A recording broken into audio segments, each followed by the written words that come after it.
Nous nous sommes réunis aujourd'hui pour demander deux choses au président de la République. Premièrement, à l'audit de Dakar-Bamako ferroviaire qui s'est fait sous une gestion nébuleuse, frauduleuse et scandaleuse. Comment peut-on expliquer à l'heure où nous sommes que des retraités sans rendement soient payés à plus d'1 million de nos francs CFA avec le contribuable sénégalais? Depuis que Kibili Touré est là,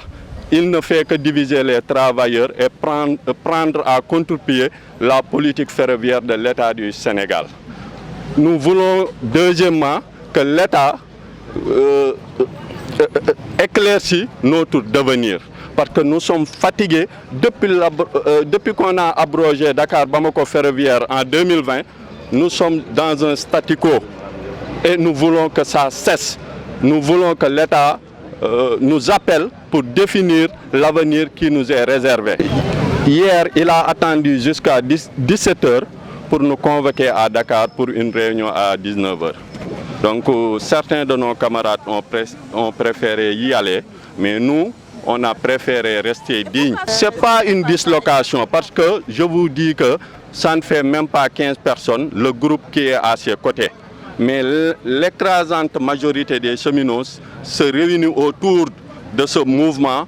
pour faire valoir leur dignité, pour demander à l'État de mettre fin à cette situation que nous vivons depuis 2 ans maintenant. Donc nous savons tous que le train ne sifflera pas si tôt. Les projets déclinés par les autorités sont des projets à long terme et nous le comprenons. Donc nous, ce que nous voulons, c'est qu'on s'interroge sur le sort des travailleurs de l'ex-Dakar-Bamako ferroviaire. Et pour cela aussi, nous sommes déterminés à faire face à Kibili Touré qui ne raconte que des contre-vérités depuis qu'il est là. Je l'ai évoqué tout à l'heure, bien sûr, des retraités qu'on paye à plus de 1 million de nos francs CFA chacun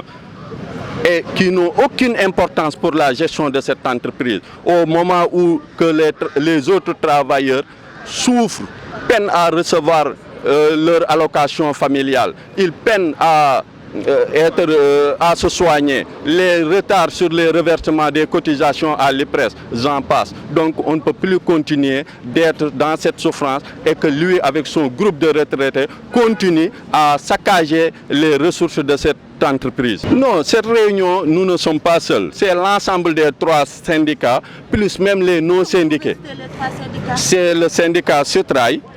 c'est Satrail et Fetrail réunis autour de ce collectif. Il y a l'ensemble des membres de ces 3 syndicats donc, qui sont ici présents et qui sont décidés à barrer la route à la manœuvre de Kibili Touré. Ça, je ne pourrais pas le dire dans ce point de presse parce que je respecte aussi mes camarades. Donc tout ce que nous allons faire, nous allons le discuter au préalable et que si un consensus est trouvé dans un acte, on va le réaliser. Le départ de Kibili Touré, qui est le facteur bloquant du chemin d'affaires, donc ce n'est que ça et qu'on s'interpelle aussi, qu'on nous éclaircisse aussi notre devenir le plus rapidement possible. Et président de la République, si ñaari laaj bi ci njëkk mooy ñu audité Dakar-Bamako ferroviaire bi ñu jàpp ni yorin wi baaxul te ci ay tappale la lalu parce que mënuñu comprendre ban fi nekkee ba léegi situation yi ne daj yëpp Kibili Touré retenir fi ay retraités yoo xam ne moo ngi leen di fay lu ëpp million kenn ku ci ne ci xaalisu Sénégal te amuñu fi benn njëriñ Kibili ba mu fi nekkee ba tey nekkewu fi lu dul féewale cheminots yi ak li nga xam ne état yi moom lañ décliné ci chemin d'affaires muy wax li ci des ci suuf di jéem a di leen jël à contre-pied loolu nag suuf jàppee ni mën naa sukkandiku ci benn syndicat fukki nit ak juróom pour semer la confusion day nax boppam. Ñun les travailleurs yi nga xam ne ñoo ëpp ci entreprise bi dañoo décidé wu pour que état leeralal ñu ci suñu situation bi nga xam ne moo ngi tàggatéem ba depuis ñaari at ba nu dissoudre Dakar-Bamako ferroviaire ba léegi donc ñu sonn ci xaar beeg dige yi léegi li nu bëgg mooy ñun ñëpp xam nañ ni saxaar du fi dawaat ci ay at yu néew. li nga xam ne moom la état yi di waxtaanee canadien yeeg banque mondiale loolu lépp c'est des projets yoo xam ne ça demande des travaux à long terme donc loolu nag ñun mënu comprendre nañ ko waaye tamit tooguñu di ko xaar li nu bëgg mooy état wooñu ci waxtaan boo xam ne dañ fay décider lan la ñuy dogal ci liggéeykat yi nga xam ni moom la ñu doon ñu waxtaane ko ba nga xam ni kenn du ci gaañu ñu déggoo ci ay kàddu léegi nag état doxal li mu bëgg a doxal ba heure bu paree amaana demee suñuy jarbaat ak suñuy rakk yi nekk ci yeneen écoles yi dinañ ci mën a bénéficier wu liggéey ci waaye ñun daal sonn nañ tàyyi nañ ci digaate yi nga xam ni moom la administrateur bi fi nekk fi rek di jox cheminot yi te dara du ci dëgg ñuy demander nag état Sénégal mu jëlee ko fi nu mu mën a gën a nu mu gën a gaawee parce que du ñu nangu benn nit bëgg a taxaw temm xañ ñu sunu dund xañ ñu sunu épanouissement ba pare toog ci ay hôtelam di fay xaalis bu dul jeex ba mu fi nekkee ba léegi kenn mënu laa wax bureau Kibili Touré nii la mel di recevoir ay Radisson ak ay Pullman donc loolu dootuñu ko nangu nekk fii kon na ko fi état jële parce que du waxkatu dëgg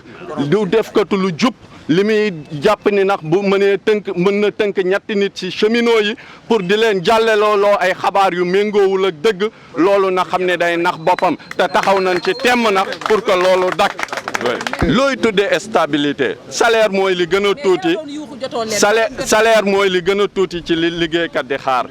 liggéeykat day xaar su feebaree mën a faju liggéeykat day xaar su ay doomam feebaree faju soxnaam su feebaree faju ñu koy fay ay allocation sociale am ñi retraité suñ retraité mën a percevoir seen ay allocation à l'IPRES yu normal mais yooyu yëpp dara amu ci ngeen naan ma salaire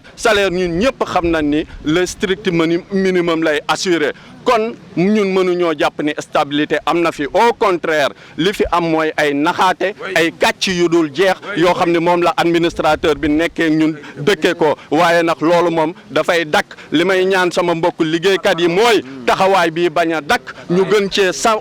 cee sax xamal Kibili Touré ni ko lawoon war ni na ñooñu koo ci laaj tey këyit gi ko nommé chef de département wala chef de service du la ko tàllal lu dul mu jël leen comme ni mu def retraité yi rek benn contrat signé lu leen ko di jël lu ëpp million di leen ko jox parce que xam na ni ñooñu ñooy ay moroomu magu yëram ci entreprise bi ban fi nekkee ba léegi ñoo teree dem chemin de fer directeur bu fi ñëw ñu xalamal la nekkeel la fi lu dul di rendi liggéeykat yi pour sa affaire baax nga leen ci cëraale looloo fi am te loolu nag la ñu sonn te day dakk retraité yi dinañ ñu abal Kibili Touré dinañ ñu abal